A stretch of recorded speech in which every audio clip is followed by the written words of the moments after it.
Hi everyone, I am MZ Kadri from Ultra IS Prayagraj. Ultra IAS के online platform से मैं आप सभी का स्वागत करता हूं।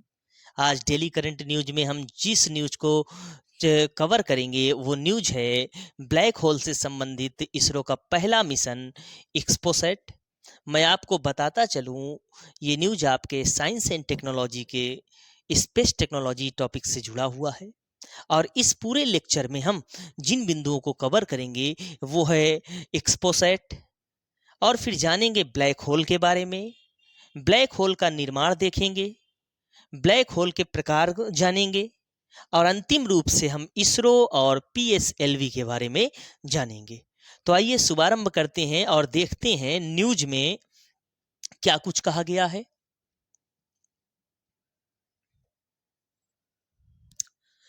1 जनवरी 2024 को इसरो ने श्रीहरिकोटा से पीएसएलवी C58 प्रक्षेपण यान से एक्सपोसैट मिशन को सफलतापूर्वक लॉन्च किया, जिसका मुख्य कार्य ब्लैक होल और न्यूट्रॉन तारों का अध्ययन करना है। और इसी के साथ भारत ऐसे मिशन को अंजाम देने वाला अमेरिका के बाद दुनिया का दूसरा देश बना।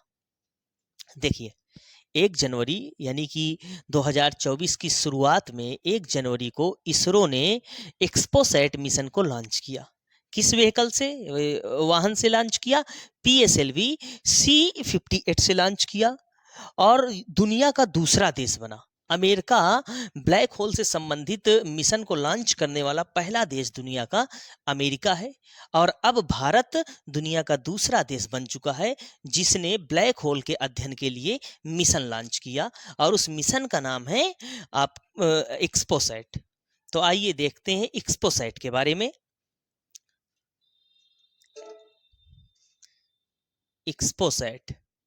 एक्सपोसैट का अर्थ है एक्सरे पोलैरिमीटर सैटेलाइट। इस मिशन का मुख्य कार्य ब्लैक होल और न्यूट्रॉन तारों का अध्ययन करना है, जिसके लिए मिशन में 2 पेलोड भेजे गए हैं। पेलोड क्या होता है? जब हम पृथ्वी से अंतरिक्ष में किसी भी वस्तु को भेजते हैं तो उसे हम पेलोड, टेक्निकल वर्ड है ये, पेलोड कहा जाता है। इस मिशन में, एक्सपोसैट मिशन में 2 पेलोड भेजे गए हैं और उन दोनों पेलोडों का अपना अपना काम है। तो पहला पेलोड है आपका पोलिक्स। ये देखिए यहाँ पे, ये पोलिक्स। पोलिक्स का काम है या पोलारिमेट्री माप करेगा, यानी कि ब्लैक होल या न्यूट्रॉन तारों से निकलने वाले इलेक्ट्रोमैग्नेटिक वेव्स का मेजरमेंट करेगा। ये क्लियर। दूसरा है आपका पेलोड एक्सपेक्ट। यहां पे देखिए, एक्सपेक्ट का काम है ब्लैक होल और न्यूट्रॉन तारों का निरीक्षण करना, यानी कि जो एक्सपेक्ट पेलोड है, डिवाइस है, ये ब्लैक होल और न्यूट्रॉन तारों के निरीक्षण करेगा, यानी कि उसकी लोकेशन देखेगा, उसकी पोजीशन को मेजर करेगा, यही तमाम चीज़ों को ये करेगा। क्लियर। अब आइए देखते हैं हम ब्लैक होल। ब्लैक होल क्या चीज़ है? मैं आसान शब्दों में बताऊं तो ब्लैक होल एक डेड स्टार होता है, मृत तारा होता है। क्लियर। आइए आगे देखते हैं कि टेक्निकल वर्ड में इसे कैसे क्या डिफाइन किया जाए। एक ब्रह्मांडीय पिंड होते हैं, यानी सेलेस्टियल बॉडी होते हैं, जिसे कृष्ण विवर यानी काला छिद्र कहा जाता है। क्लियर। जिसमें अत्यंत तीव्र गुरुत्वाकर्षण होता है, जिस कारण ब्लैक होल सभी चीजों को निगल जाता है। इसमें गुरुत्वाकर्षण शक्ति इतनी ज्यादा होती है कि अपने इर्द गिर्द की वस्तुओं को अपने अंदर निगल जाता है, यानी खींच लेता है। क्लियर। यहां तक कि ये प्रकाश को भी अपने अंदर निगल लेता है, बाहर नहीं जाने देता है। क्लियर। और इसकी भविष्यवाणी सबसे पहले अल्बर्ट आइंस्टीन ने 1916 में की थी। हालांकि ब्लैक होल शब्द का पहली बार प्रयोग 1967 में जॉन व्हीलर ने किया था, जबकि ब्लैक होल की खोज 1971 में स्क्वार्ज स्चिल्ड ने किया था। देखिए, ब्लैक होल का जो कॉन्सेप्ट था सबसे पहले 1916 में अल्बर्ट आइंस्टाइन ने प्रस्तुत किया कि इस ब्रह्मांड में ब्लैक होल नाम की भी कोई चीज है। और ब्लैक होल शब्द जो टर्म था, फर्स्ट यूज किसने किया था? 1967 में आपके जॉन व्हीलर ने। लेकिन ये इस ब्लैक होल की पहली तस्वीर या खोज किसने की थी? स्क्वार्ज स्टिल्ड ने की थी 1971 में। क्लियर? आइए आगे देखते हैं कि ब्लैक होल का निर्माण कैसे होता है। ब्लैक होल के निर्माण से संबंधित ब्लैक होल सिद्धांत, सापेक्षता का सामान्य सिद्धांत का प्रतिपादन 1916 में अल्बर्ट आइंस्टीन ने किया था। देखिए, ब्लैक होल के निर्माण से संबंधित सबसे पहले सिद्धांत आइंस्टाइन ने 1916 में अपने सापेक्षता का सामान्य सिद्धांत में वर्णित किया था। और इनके अनुसार ब्लैक होल का निर्माण एक विशाल तारे के मृत्यु से होती है। यानी कि ये कहते हैं ब्लैक होल का जो निर्माण होता है एक विशाल तारा के मर जाने से होता है। क्लियर? विशाल तारे के कोर में आंतरिक थर्मोन्यूक्लियर ईंधन समाप्त होने से उसकी मृत्यु हो जाती है और मृत विशाल तारा सिकुड़ता हुआ अत्यंत गुरुत्वाकर्षण का क्षेत्र बन जाता है, जहां से प्रकाश भी नहीं गुजर पाता है। देखिए, मैं यहाँ पे डायग्राम पे समझिए। ये एक तारा है, मर जाता है तो ये धीरे धीरे रेड लाल दानों में बदल जाता है। उसके बाद इस लाल दानों में सुपरनोवा विस्फोट होता है और सुपरनोवा विस्फोट के बाद आपकी दो सेलेस्टियल खगोलीय पिंड बनते हैं, सेलेस्टियल बॉडी बनते हैं। एक है ब्लैक होल और एक है न्यूट्रॉन तारा। क्लियर? आइए देखते हैं कि ब्लैक होल कितने प्रकार के होते हैं। ब्लैक होल मुख्यतः 4 प्रकार के होते हैं। पहले को बोला जाता है तारकी ब्लैक होल यानी कि स्टेलर ब्लैक होल। दूसरा विशालकाय ब्लैक होल यानी कि सुपरमैसिव ब्लैक होल। और तीसरा मध्यवर्ती ब्लैक होल यानी कि इंटरमीडिएट ब्लैक होल। और चौथा मौलिक ब्लैक होल यानी कि प्राइमोर्डियल ब्लैक होल। ये चारों आपके सामने है। ये आपका स्टेलर ब्लैक होल है, ये आपका सुपरमैसिव ब्लैक होल है, ये आपका इंटरमीडिएट ब्लैक होल है और ये आपका अंतिम चौथा प्राइमोर्डियल ब्लैक होल है। इनके बारे में हम एक एक लाइन में समझ लें। तारकी ब्लैक होल या स्टेलर ब्लैक होल क्या होते हैं? सूर्य के द्रव्यमान से लगभग 20 गुना या अधिक द्रव्यमान वाले ब्लैक होल को स्टेलर ब्लैक होल कहा जाता है। और अभी तक देखे गए सभी ब्लैक होल इसी प्रकार के हैं।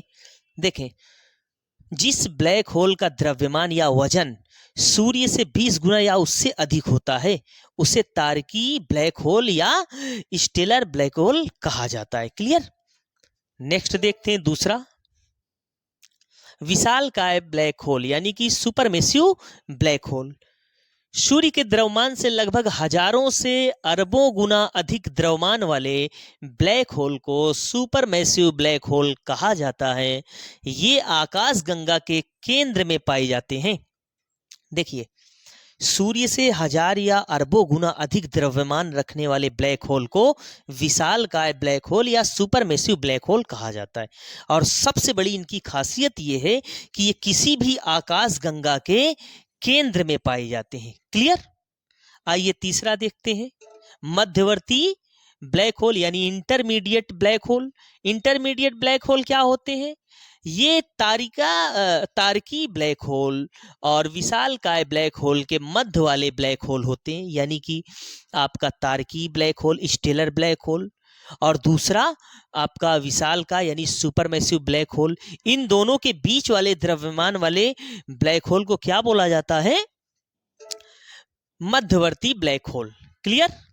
और चौथा ब्लैक होल है आपका मौलिक ब्लैक होल या प्राइमोर्डियल ब्लैक होल।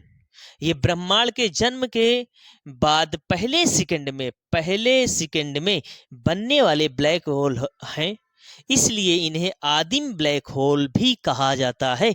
हालांकि इसके संबंध में कुछ खास जानकारी नहीं है। देखिए, जब ब्रह्मांड बना, जब बिग बैंग की हुआ, महाविस्फोट हुआ, तो उसके 1 सेकंड के बाद जिन ब्लैक होल्स का निर्माण हुआ उन्हें मौलिक ब्लैक होल या आदिम ब्लैक होल कहा जाता है। हालांकि इनके बारे में हमें अभी कुछ खास जानकारी नहीं है। अब आइए देखते हैं हम कुछ इसरो के बारे में, जिसने ब्लैक होल से संबंधित मिशन को लॉन्च किया। तो आइए देखते हैं कि इसरो हमारे देश की अंतरिक्ष कार्य को या कार्यक्रम को अंजाम देने वाली एक संस्था है।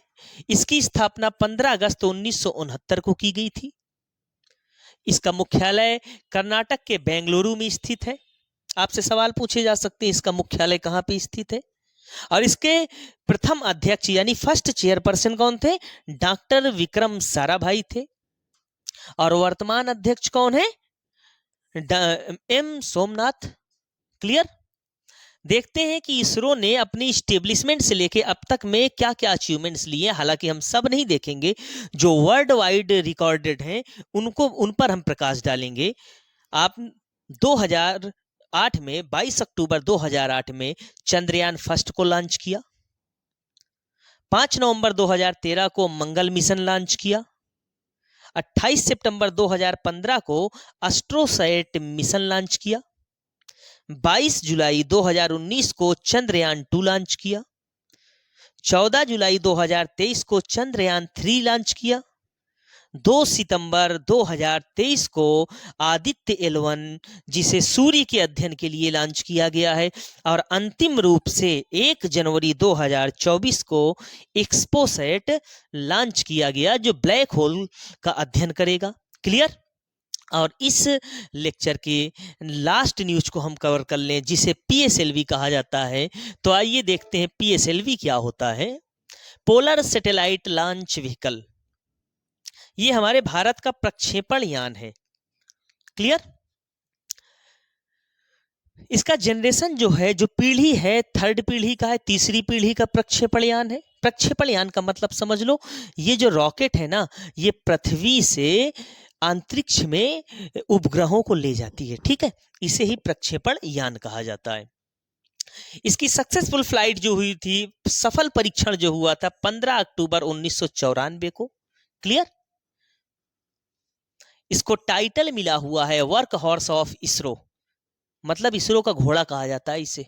क्यों? क्योंकि इसने इतने ज्यादा लॉन्चिंग की है सक्सेसफुल के साथ, इसलिए इसे इसरो का वर्क हॉर्स ऑफ इसरो कहा जाता है। क्लियर। इसका स्टेटस क्या है? वर्ल्ड्स मोस्ट रिलायबल, यानी कि पूरी दुनिया में सबसे ज्यादा विश्वसनीय प्रक्षेपण यान है ये। इसकी एक्यूरेसी क्या है? इसकी सटीकता है 96.7%, यानी कि जिस टारगेट के लिए इसे लॉन्च किया जाता है 100% में 97% राइट होता है कि ये अपने टारगेट को हिट करेगा। क्लियर। कुछ इंपॉर्टेंट पॉइंट्स पे बात करें तो यह दुनिया का सबसे विश्वसनीय प्रक्षेपण यान है, जिसकी एक्यूरेसी 96.7%। मैंने आपको पहले ही बताया कि अगर किसी भी टारगेट के लिए इसे लॉन्च किया जाता है तो 100% में लगभग 97% इसका टारगेट हिट होता है। वर्ष 2024 तक में इसने 57 सफल उड़ान के साथ कुल 60 उड़ानें भरी हैं।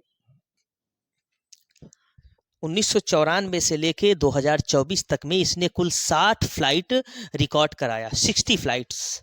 उस 60 फ्लाइट्स में 57 फ्लाइट्स सक्सेसफुली हैं। आज तक इस पूरी दुनिया में ऐसी सक्सेसफुल रिकॉर्ड कराने वाला कोई लॉन्चिंग व्हीकल मौजूद नहीं है, सिवाय हमारे PSLV के। क्लियर। यह कमर्शियल फ्लाइट देने वाला भारत का पहला प्रक्षेपण यान है, जिसने पहली वाणिज्यिक उड़ान 1999 में जर्मनी के उपग्रह के साथ सफल प्रक्षेपण के साथ दर्ज कराई थी। देखिए, भारत का ये फर्स्ट प्रक्षेपण यान है जो अपने देश के साथ साथ दुनिया के दूसरे देशों का भी प्रक्षेपण करता है, उनकी सैटेलाइट को भेजता है पैसे लेकर। क्लियर। और इसने फर्स्ट टाइम जर्मनी की सैटेलाइट को कमर्शियल रूप से लॉन्च किया था 1999 में। तो आज के लिए इतना ही। उम्मीद है कि आपको बेहतर समझ में आया होगा। मिलते हैं नेक्स्ट लेक्चर में एक नए टॉपिक के साथ। धन्यवाद।